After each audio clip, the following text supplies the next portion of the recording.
आईनं मिळेल ते काम करून अक्षरशः माती विकून सांभाळला, पण दारूच्या नशेत नराधमानं आईच्याच आयुष्याची माती केली.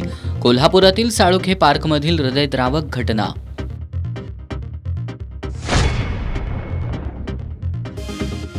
ज्येष्ठ सामाजिक कार्यकर्ते सुरेश शिपूरकर आणि आंतरराष्ट्रीय टेबल टेनिसपटू शैलजा साळुखे यांना यंदाचा ब्रँड कोल्हापूर जीवनगौरव पुरस्कार जाहीर. 18 ऑक्टोबरला नाबार्डचे माजी अध्यक्ष डॉक्टर यशवंतराव थोरात यांच्या हस्ते होणार पुरस्काराचं वितरण. दर जाहीर करण्याअगोदर ऊसतोड कशी सुरू केली? स्वाभिमानी शेतकरी संघटनेनं विचारला सदाशिवराव मंडलिक कारखान्याच्या कार्यकारी संचालकांना जाब.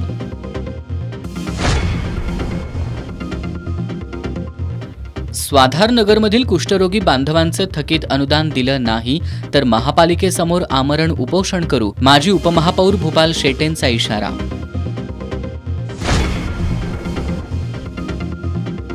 आणि दिवाळी सणाच्या पार्श्वभूमीवर अन्न आणि औषध प्रशासनानं घेतले संशयास्पद खाद्यपदार्थांचे नमुने. तपासणी अहवालात भेसळ असल्याचं सिद्ध झाल्यास होणार कारवाई.